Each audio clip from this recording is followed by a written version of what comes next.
Yeah, so my name is Maxim, Maksym, Butkevich, Butkevych. And in London, I used to work for BBC World Service.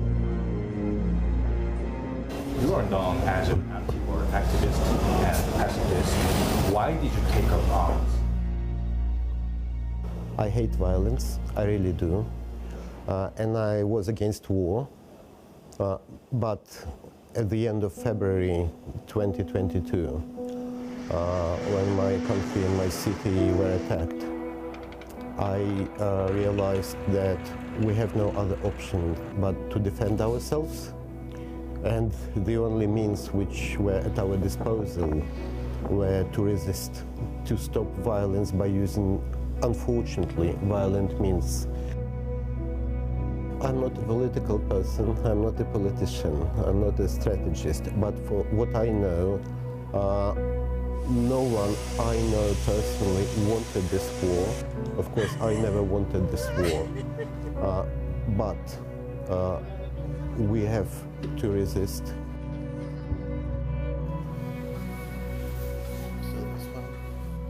2년의 포로 생활 기간 받은 고문으로 몸 곳곳에 흉터가 남은 막심 부케비치. 이제 저널리즘과 평화운동에 매진했던 그 시절로 돌아갈 수 없다고 말합니다.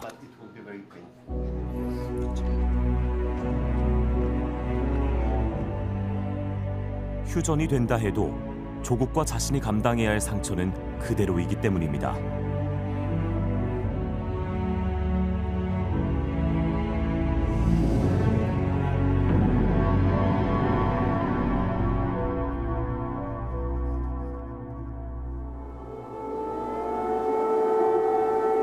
지난해 12월 20일, 키이우에선 여느 때처럼 새벽에 공습 경보가 울렸습니다. 우크라이나군 대공 시스템에 미사일이 요격되는 소리가 들리기를 서너 차례. KBS 취재진은 숙소에서 미사일이 떨어지는 것을 직접 볼 수 있었습니다.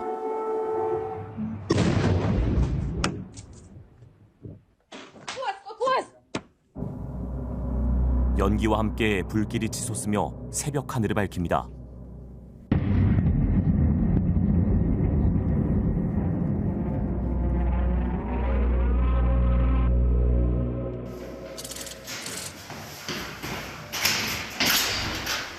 서둘러 촬영을 마친 뒤 취재진은 지하 방공호로 내려왔습니다.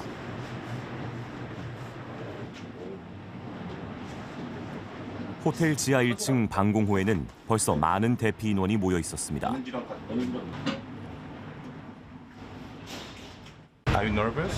A little bit, yeah. It was scared when no under you it's explode.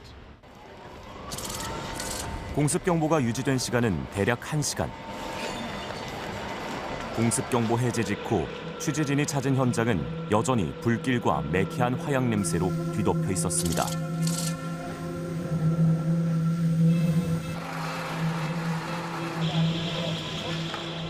미사일이 땅속을 파고들면서 가스관까지 터뜨려 3시간 넘게 지하에서 불길이 치솟았습니다.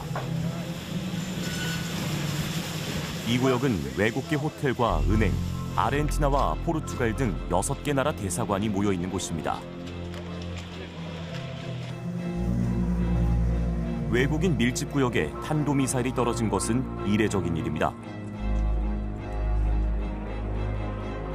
러시아는 이 구역 안에 있는 우크라이나 정보기관 건물을 노렸습니다.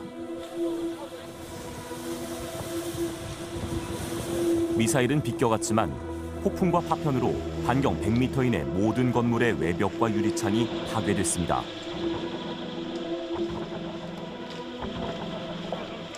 우크라이나 공군은 모두 6발의 탄도미사일이 날아왔다고 발표했습니다. 러시아제 이스칸데르 미사일과 북한제 KN-23이라고 했습니다. 초창기에는 러시아가 가지고 있는 재고로 많은 양을 사용했고 또 주도적으로 사용을 했으나 그러나 이제는 그 생산량이 수요량을 못 따라가는 것이죠. 그런 면에서 보면 좀 유사한 체제를 가지고 있는 북한제를 쓸 수밖에 없는 것이고 거기에 편승해서 북한이 이것을 지원하면서 자국의 국방산업도 더 높이고 정확도도 높이고 상당히 그 이득을 보고 있는 그런 상황인 것이죠. 미사일은 종합적인 것이기 때문에 종합적인 북한의 기술력도 높아져야 한다 이렇게 보죠. 지난해 7월 이후 최대 규모의 공습으로 우크라이나 정부는 공습 직후 최소 14명의 사상자가 발생했다고 발표했습니다.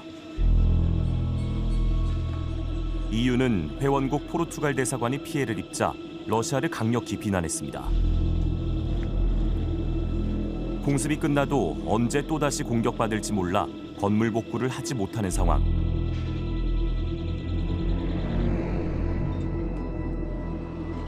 공습 현장에서 두 구역 떨어진 성당처럼 내부 벽과 유리창만 파손된 정도면 다행입니다. 그래도 기도는 할 수 있기 때문입니다.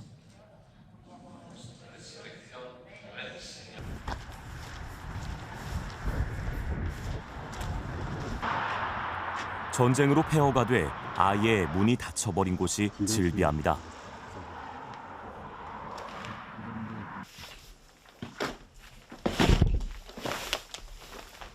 키이우 외곽 도시인 부차와 이르핀. 건물 곳곳에 치열한 전투의 흔적이 선명히 남아 있습니다. 잠시나마 쉴 공간을 발견하기 어렵습니다.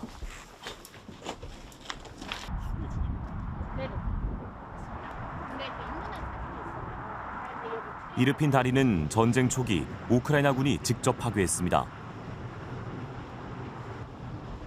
러시아군의 진격을 막기 위해서입니다.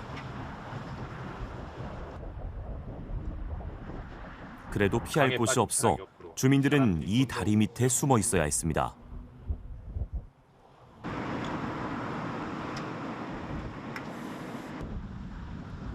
전쟁을 기억하기 위해 파괴된 다리는 그대로 보존되고 있습니다. 러시아군 점령 기간 끔찍한 민간인 학살이 일어났던 부차. 참화 속에서도 공동체를 되살리기 위한 노력은 계속되고 있습니다. 공습으로 파괴됐던 학교들은 다시 세워졌습니다. 하지만 끔찍한 전쟁의 기억은 여전히 뇌리에 각인돼 있습니다.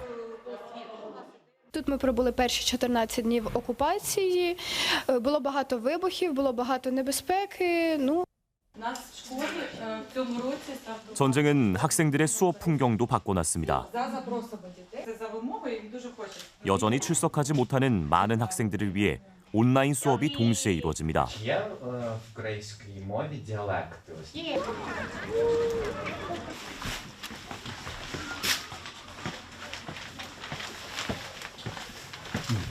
공습이 있어도 수업을 계속할 수 있도록 방공호를 건설하고 지하 교실도 마련했습니다. Під час повітряної тривоги діти знаходяться тут, в освітлених теплих кімнатах, зручних. 지하 방공호에는 화장실과 침실도 있습니다. 이 지하 방공호 대피 시설은 유사시 1000명까지 수용할 수 있습니다.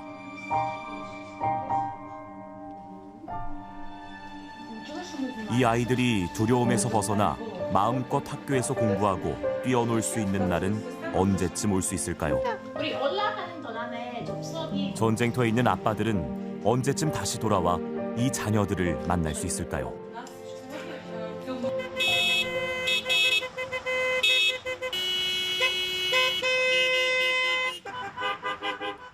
키이우 시내에서 자동차 경적 소리가 요란합니다. 러시아의 포로로 붙잡혀간 군인들의 석방을 촉구하는 집회입니다.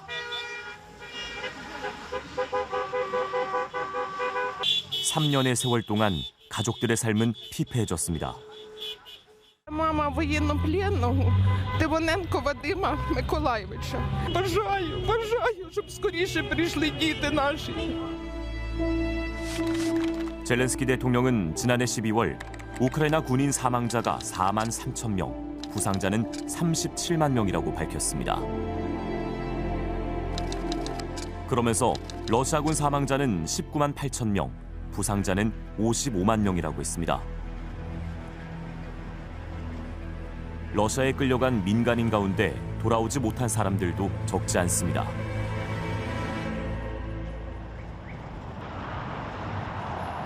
키이우의 상징 가운데 하나인 성 소피아 대성당. 영하 10도의 추위에도 불구하고 많은 이들이 모였습니다.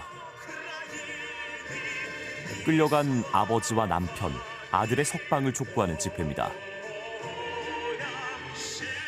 Так, зараз він вже отримав вирок 13 років за шпигунство, за сфальсифікованою справою і знаходиться в Рязанській області, місто Скопін, 3-я виправна колонія.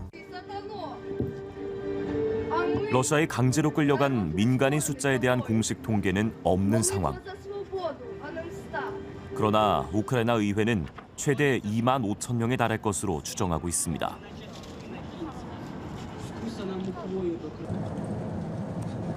치유되기 힘든 전쟁의 상처는 이뿐만이 아닙니다. 취재진은 북부전선 최전방 지역인 체르노빌로 향했습니다.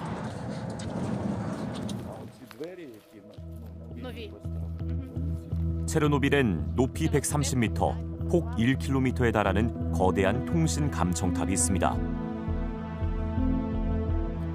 구소련 시절에 건설된 이 통신 감청탑은 유럽 각국의 통신 내용을 몰래 듣기 위해 설치됐습니다.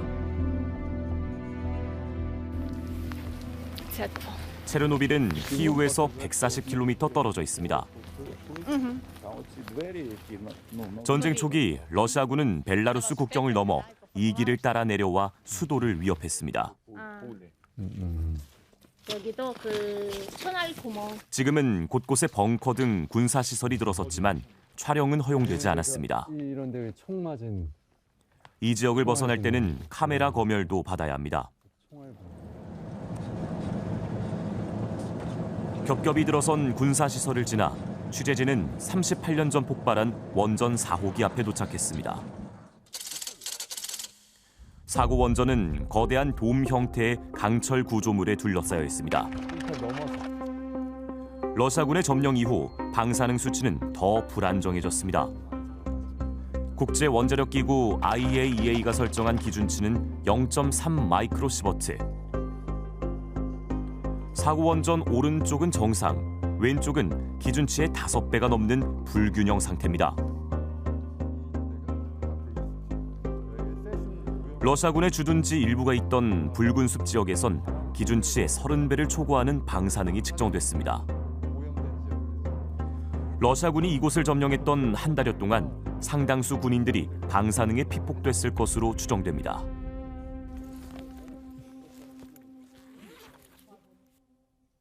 러시아군은 이곳 환경센터에 연구 자료들을 가져가고 장비들을 파괴했습니다.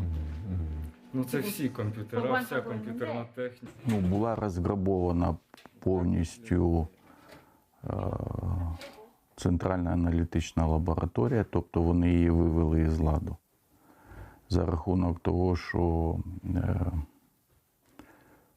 повитаскували з комп'ютерів або Вінчестера, або материнські плати, і, звичайно, виходячи з цього, всі налаштування, які для приладу, вони зникли.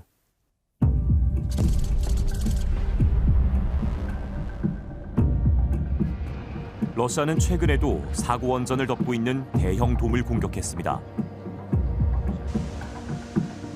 남부 자포리자 원전도 러시아의 공격으로 전력 생산이 완전히 중단된 상태.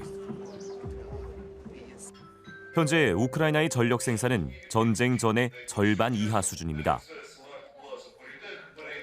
심각한 전력난에 수도 키이우 식당가에서도 전기가 끊기는 일은 일상이 됐습니다.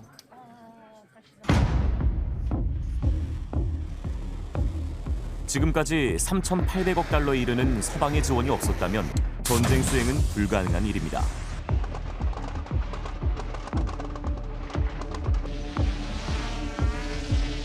그러나 강대국과 싸우는 약소국으로서 우크라이나의 비장의 무기도 있습니다. 바로 드론입니다. 시작은 러시아 전차를 저지하려고 $50짜리 드론에 폭탄을 달면서부터였습니다. Kamikaze. So as you can see, this drone is bed assembled. It has maybe 100% of Chinese components. 마치 드론을 탄 채 적진을 바라보듯 1인칭 시점의 카메라도 설치했습니다. FPV로 불리는 이 드론들은 전장에서 가장 많이 활용됩니다. They also has like reconnaissance cameras. It's like simple Hero 3 full HD cameras, but it's enough. It has thermal camera, handmade. It has FPV cameras. 광 케이블을 달아 최대 10km까지 러시아군의 전파 방해를 받지 않도록 했습니다.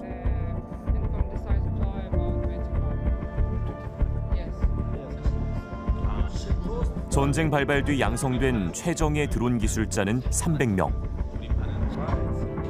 드론 연구와 교육기관은 200개가 넘습니다.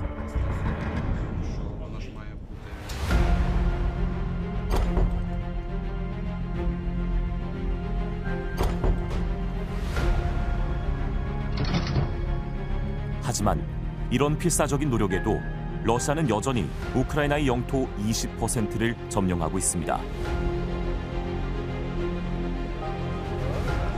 종전 논의가 급물살을 타고 있지만 국제 정치는 냉혹합니다. We must start by recognizing that returning to Ukraine's pre-2014 borders is an unrealistic objective. 미국과 러시아는 우크라이나를 배제한 채 종전 협상을 시작했습니다.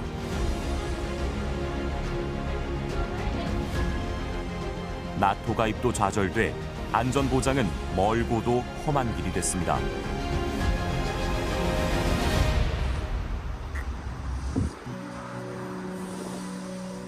강대국들의 논리가 더 강화되는 상황에서 우크라이나는 자신을 지켜보는 모든 이들에게 질문을 던지고 있습니다. 전쟁을 막고 평화를 지키기 위해 당신들은 지금 무엇을 하고 있는가?